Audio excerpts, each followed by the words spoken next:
Alright, so today I wanted to organize the top 10 worst released units in Grand Cross history. Now, this was a very hard list to put up because when you think of all the bad characters they released over the years, there are so many. And the way I put up this list was I wanted to rank them by when they came out. So, how bad were they in comparison to the characters that existed when they released? Like, how bad was the character then? Not now, then. And that, I think, is even harder. Because obviously, if I look up, like, what are the 10 worst characters in the game, like, I can name, like, 40. But ranking them is also, like, very difficult. So, in comparison from when they came out, that's my number one rule here. Second rule is I excluded every single character that released with the game on the original JP version. So that cut off so many bad characters because the release of the game had a plethora of terrible characters even for a day one game. Like really, they had so many bad SSRs. Obviously, I'm only including SSRs as well. So I want to start off with 3 honorable mentions. I did not want to put them on the list, but I wanted to mention them because they were really bad. Milim, Benimaru, and Rimuru. Now, when you look at them now, Benimaru and Milim are very formidable characters. Milim being my preferred blue character for Deer over any other blue character in the game. And Benimaru just being a very, very fun character to use. Rimuru is still mid, but he just didn't get as buffed as the other 2 did. But I'm talking about when they came out. When they came out, they were really bad. I did not include them here because I thought they released way too early into the game. And I think the devs didn't know what they wanted to do with them. And that's why their stats were really bad. And Milim had like a just straight up terrible card. I did not want to include them because of that. But I also wanted to mention them on the list because they were really terrible. Like they were very, very bad.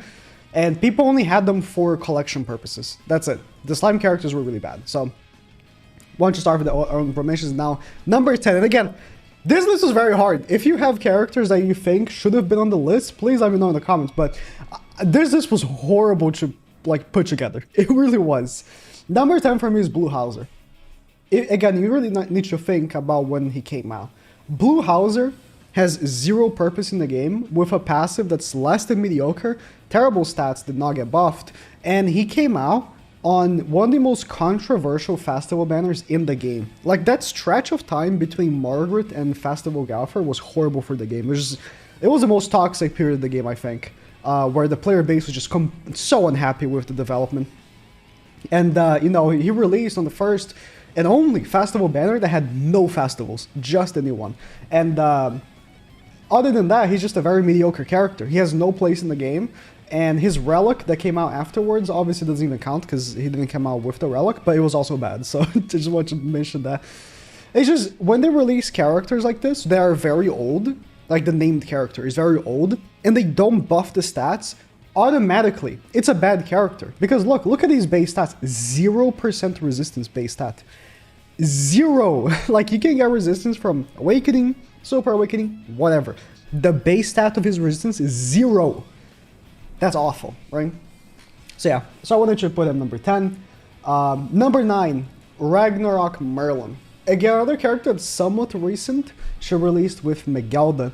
And just like Hauser, just another character like has a very subpar passive and no place in the game. She just makes shock skills better. Good. Since day one, it was just a character that was very confused on what they were thinking with this. At least she has good stats.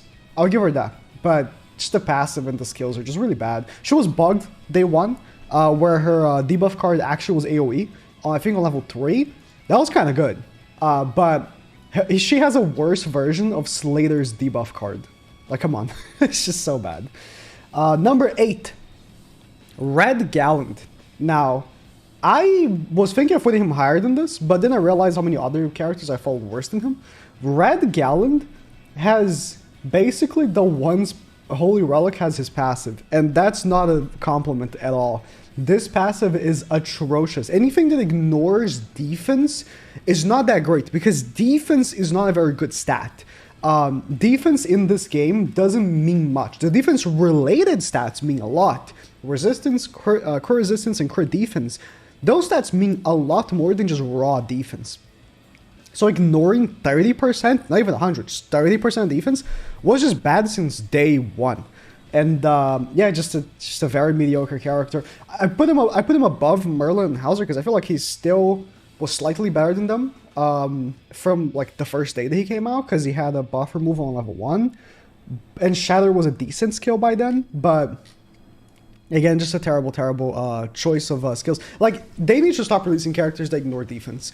Either make defense a better stat, change how defense works, or stop releasing characters that ignore defense, because ignoring defense is a death sentence. Like the Zero Brynhilder that came out, like, she's phenomenal when it comes to her AoE skill, which is weak point, but she ignores defense on her single target, so everyone just collectively agrees that her single target is a dead card. It's just really bad. Number 7. And this one I again was going to put higher, but I was looking at the other characters and I think that is a better place for her. Beatrice. I will commend Beatrice. They had an idea behind her. I think that, you know, amongst the bad characters we're talking about, a lot of these characters I think were like, they were made bad on purpose. But I think Beatrice, they had an idea behind her. They were like, okay, we're going to make Beatrice a healer that heals based on attack, so she doesn't have to use healing skills to heal. She just has to attack them, so she's doing damage, right? And healing, so she's like a mixture between a DPS and a healer. The problem is that she doesn't do damage, so she doesn't heal. So that really sucks for her. And since day one, she's really bad because she has no place in the game. First of all, there's no activity in the game where she was good from day one. And in PvP, it's again like, you can't heal your allies if you can't do damage. And she can't do damage. So that was very unfortunate for her. She was really bad. Her stats were pretty bad as well. For such high crit chance, giving her such low crit damage was always so weird. Like, I realized that last time I played with her, and it's like so strange. But yeah, she was just really bad. Now, number 6. Blue Base Merlin. Blue Base Merlin was such a head scratcher for me, because I could not understand what they were thinking when she came out. She has this just atrocious passive that, you know, she needs to have the enemies like with a lot of debuffs to increase her attack. For each debuff, 2% attack. Okay. At the time, a standard character a lot of people use was Red Gaffer, which his passive buffed allies' attack if he wasn't attacked by up to 50%. Let's say you want to get max Red Gaffer passive just for her. It would take 25 debuffs. Awful, awful. And she doesn't help it, because her level 1 doesn't debuff, so she needs a level 2 to debuff. That doesn't increase multiplier. So she needs a level 1 to debuff, which isn't a decent amount of debuffs. So she needs your other teammates to also be debuffing the enemies, just for her to get a minor attack increase for a character that doesn't have stats to do damage. Because Merlin did not have high attack stats, like low pierce, low crit chance. It's just, no, she was not a damaging character anyways. And her skills had horrible multipliers. 180, 180, 300, 100, 200, 250. For a character that's getting attack, and she's not a DPS character, what's the point? Anyways, yeah, she was really bad. Now, number 5.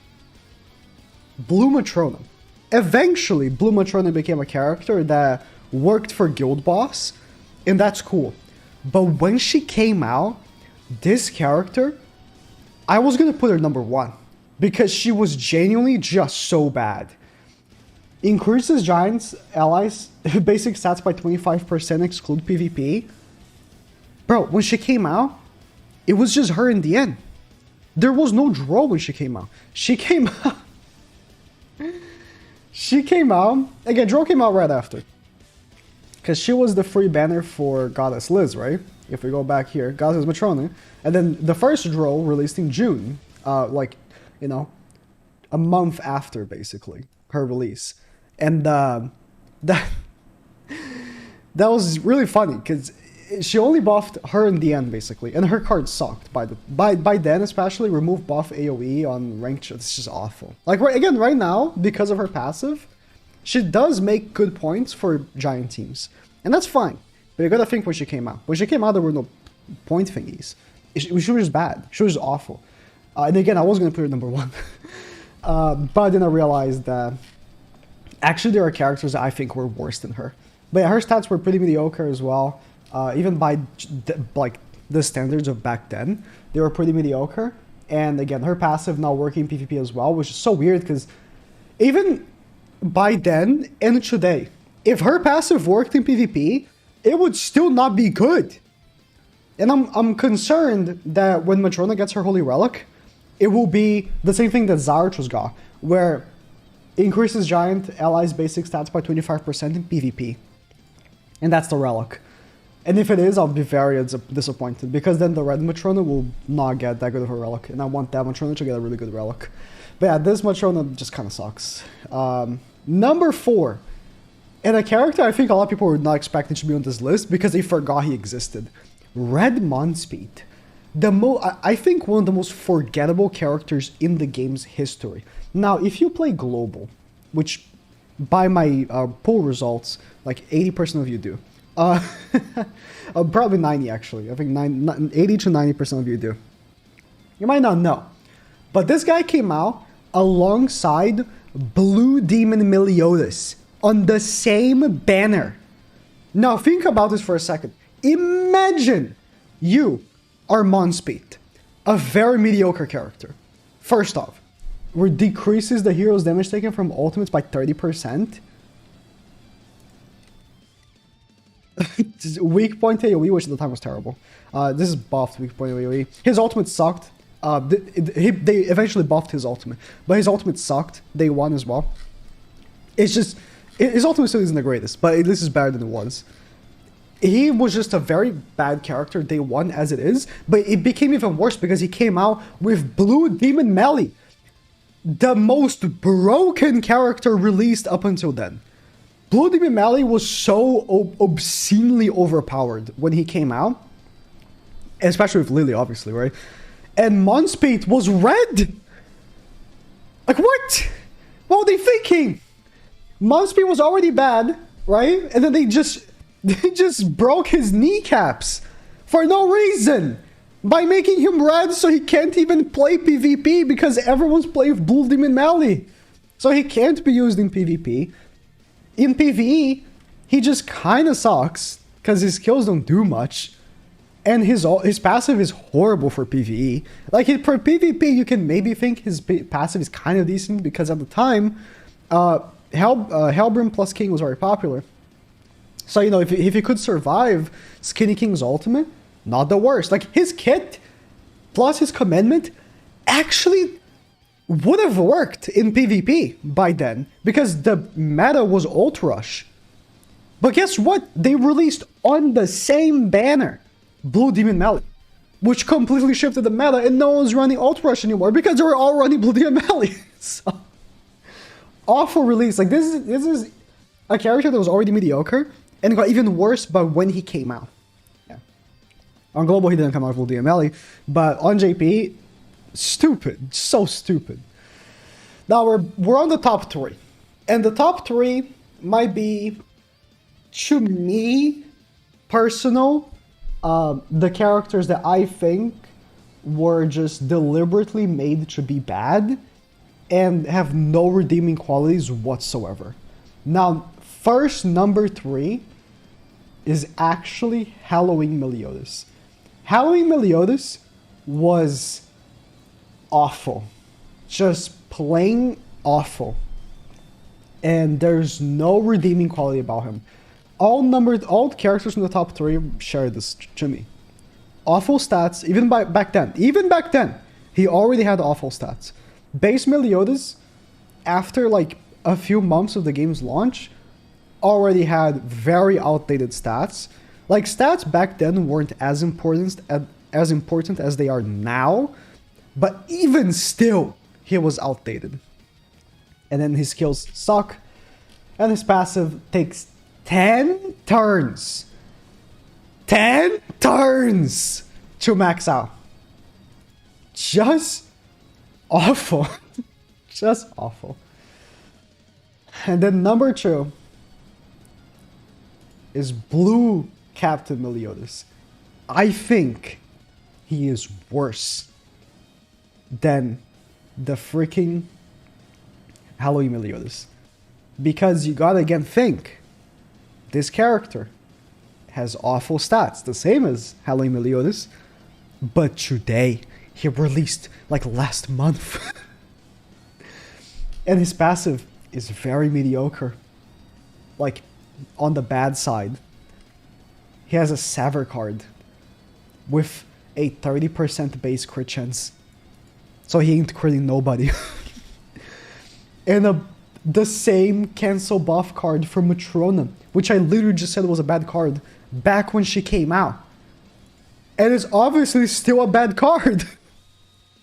So many years later.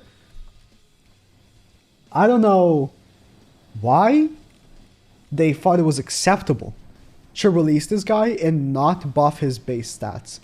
Or all his stats, right? Not buff his stats. And give him such awful cards to come along. Like, obviously, Sever is not a bad card as it stands. In a vacuum, Sever is a good card. But not for him, which has such terrible crit chance. Now, number 1, it was between Daldry and Meliodas to me for number 1. Daldry is just so awful. It's like, it's fun for a video. It's a character that is very notorious for being a meme character because she's fun to make videos with, and she is. But obviously, she is just horrible in every single way imaginable. Just atrocious. And the fact that this Meliodas made me head scratch which one of the two is going to put number 1. And I honestly, it could be a toss-up because this Meliodas, like, genuinely, I'm not even over exaggerating when I say this. It's just like a joke. He is box CC, and the amount of box CC that he gives is not even worth it because of how low CC he has because of how bad his stats are. And Daldry, when she came out, she wasn't even box CC because box CC wasn't a thing. She's just awful. Double crit damage increase for a character that has 20% base crit chance. And then obviously the 1-turn taunt, Blue, just awful, just terrible character. But very fun. At the very least, this character has brought many funny videos and funny moments in the game's history, which is much more commendable than this guy. This guy has only brought me anger. So yeah.